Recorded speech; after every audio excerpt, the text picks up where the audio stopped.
Welcome to Upticks. I'm Jake Falcon, the founder of Falcon Wealth Advisors and your host of Upticks. Today is episode 108, Retirement Withdrawal Strategy.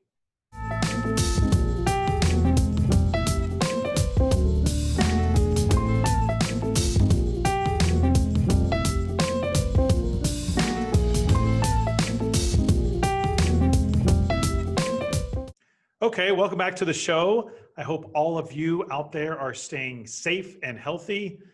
This crazy pandemic persists. Just know that this too shall pass. A good saying that I've been throwing out there is the only true constant is change, right? Nobody knows how or when it's going to certainly end. But like I said, in the meantime, I hope you're staying safe. Hope you're staying healthy. Yeah, we hope that obviously this too shall pass, like we talked about.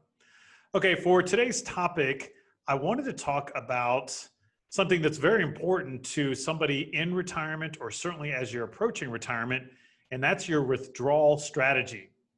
So the very popular question that we get at Falcon Wealth Advisors is, Jake, how am I going to replace my income in retirement without running out of money? So I know I'm going to have to start pulling money.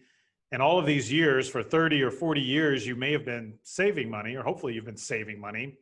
So now I'm going to start spending my nest egg, and it concerns the heck out of me that I might run out of money, which is a very real and valid concern. And I want to talk about things that we do at Falcon Wealth Advisors to manage that withdrawal strategy. Okay, first off, I've talked about this on previous episodes, but I do want to remind you that you also want to take into account other income sources in retirement. Social Security is a big one. You can normally collect Social Security. Again, there's always different circumstances that may or may not apply, but generally speaking, you can potentially turn on Social Security at the age of 62. Now, you do get a reduced benefit, but some people may be okay with that because that's less money that they're withdrawing from their nest egg. Typically, Social Security maxes out at the age of 70. So if you haven't turned it on and you're over the age of 70, you may be costing yourself money, meaning there's no benefit in delaying it, typically.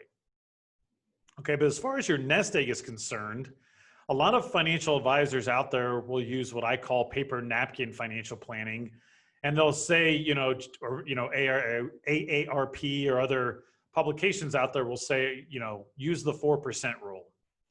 And what that means is if you have $1 million saved in your retirement funds or money that you're going to use for retirement, it would suggest that you only pull out $40,000 per year. Okay, so basically if you have $1 million, 4% of that is $40,000. You tack on Social Security, and if you're married, maybe your spouse gets Social Security, maybe you have a pension, maybe you have other income sources, rental property, or you're working part-time. You add all that up, and that is your withdrawal strategy. The issue I have with this paper napkin 4% rule is that for a lot of people, that doesn't cut it. And in my opinion, that's far too conservative.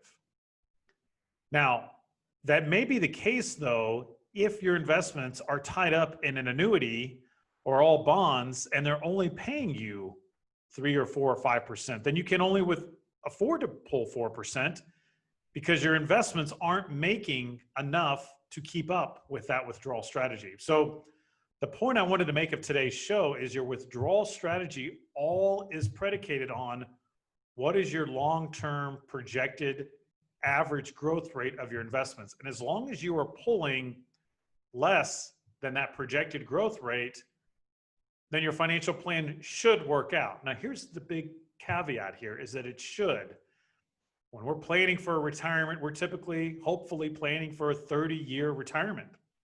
Right? So if you retire in your 50s or 60s, the financial plan is that you're going to live into your 80s or 90s or beyond.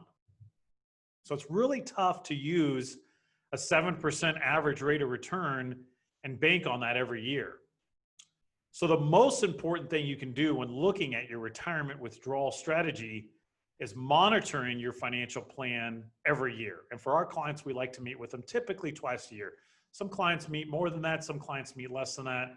But I'd like to say at least, if you're looking at least on an annual basis, if not twice a year, in our opinion, is sufficient. So in my scenario here, if your financial plan or your investments say that you're making 7% a year, well, then theoretically you can afford to withdraw up to that 7% a year.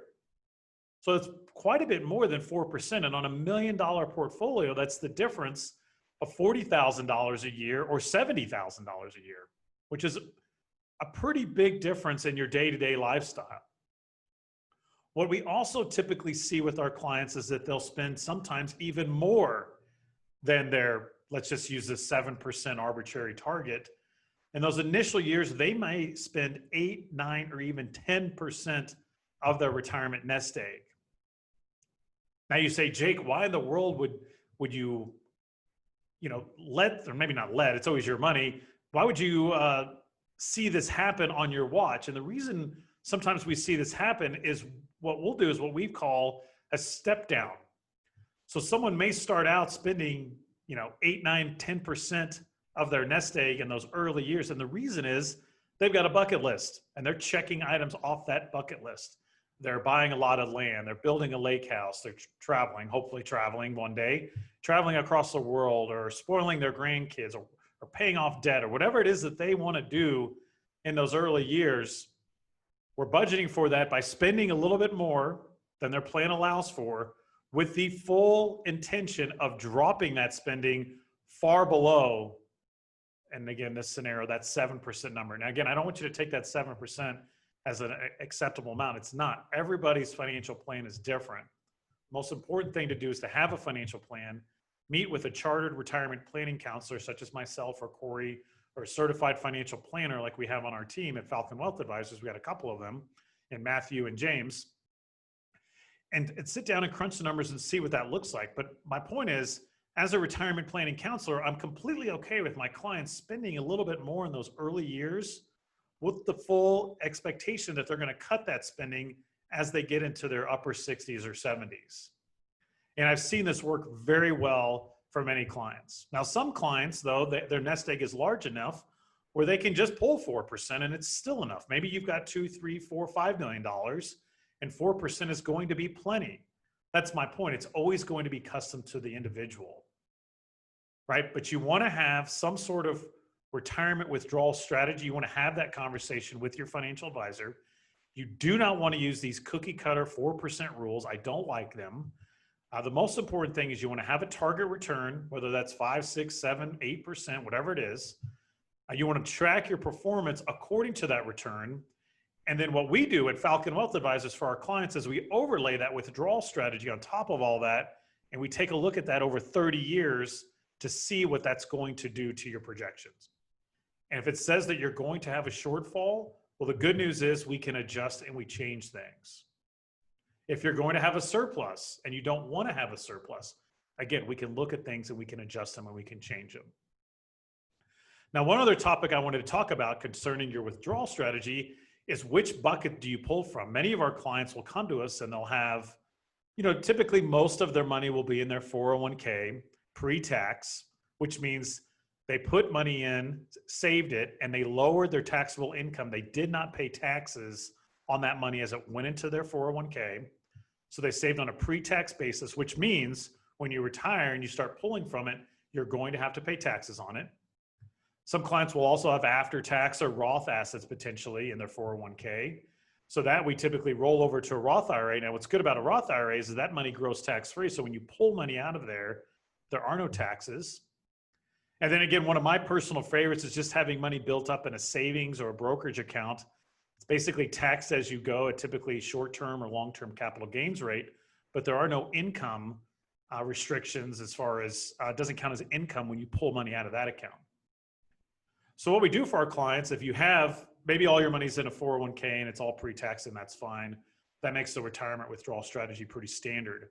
But if you have a Roth IRA, you have a pre-tax account, and you have brokerage, well, then that allows us to pick and choose which bucket do you pull from, and we can look at that as it pertains to your financial plan and not only help you with your withdrawal strategy on a pure sustainability measurement, but also on a tax planning measurement, which is very important to a lot of our clients that we're doing tax planning, which we're certainly doing that at Falcon Wealth Advisors. Now, we're not looking to replace your tax advisor or do CPA work. We're not suggesting that, but we can forecast out, okay, if you pull money from your 401k before your Roth, what is that going to do potentially on a tax planning standpoint? And then what's that going to do to your long-term financial plan as a withdrawal strategy holds? These are all exercises we take advantage of using our financial planning software at Falcon Wealth Advisors. And then we, of course, when we're looking at tax planning, we always want to coordinate with your tax advisor to make sure that all of us are on the same page before we do something. But I think it's a very important topic. I think a lot of advisors brush over it, and it's something that we take very seriously because it is a very anxiety-driven moment saying, Jake, I'm used to saving money. Now you're saying I'm going to pull from it. How do I know it's not going to run out? Well, what we do is we have a projected rate of return. We blend those assets based on their historical performance, which again is no guarantee of the future, but we blend them and we monitor that very closely. And then we look at your withdrawal strategy. Which bucket are you going to pull from, and what percentage of that are you going to pull from, and in what years? Are you going to pull more in your early years and live out some of these bucket list items? Or are you going to continue just to pull at a very moderate level and see your nest egg grow in retirement? There's no right or wrong answer here. It really pertains down to the individual. And so at Falcon Wealth Advisors, again, we'd like to standardize the service so everybody's getting great service, but we very much customize the advice. And that's what this retirement withdrawal strategy can do for you. And I encourage you, if you're not working with Falcon Wealth Advisors and you are interested in getting a second opinion, or maybe you haven't worked with an advisor at all, feel free to reach out to me. My email address is simply jake@falconwealthadvisors.com. And we're happy to have a complimentary confidential consultation to go over your retirement plan and help you come up with an appropriate retirement withdrawal strategy.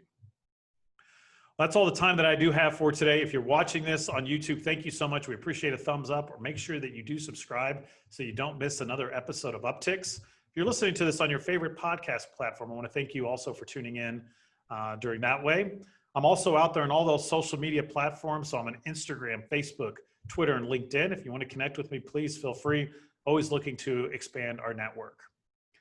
As far as fun topics, I am reading a really good book right now called Subliminal. I got to get the author out there and I'll put it out on the show once I'm finished with it. But it's very fascinating. And the author really takes a deep dive into why we do the things that we do as humans. And he talks a lot about our unconscious brain is almost pre-programmed to do things automatically without us even knowing that, which is pretty crazy to me and pretty fascinating to understand. So I'm learning a lot about that, the way the brain works and how to interact with humans and how all that processing works. But it's a really good book. Highly recommend it. Forgive me, I don't have the author's name right in front of me, but it's called Subliminal. Really good book, really easy to read. You think when they're talking about the brain that it'd be complex, but it's really not that difficult to read. There's some fun experiments in there that you can go through yourself to kind of get what the author's getting at. But like I said in the beginning, I hope all of you are staying safe and healthy. Football season's on us, so I'll sure be talking about the Chiefs. Hopefully they have a good year. It's going to be really tough to follow up that Super Bowl run that they had, but it'll be entertaining to watch nonetheless. Thank you again for tuning in, like I said, and I hope you all have a great week.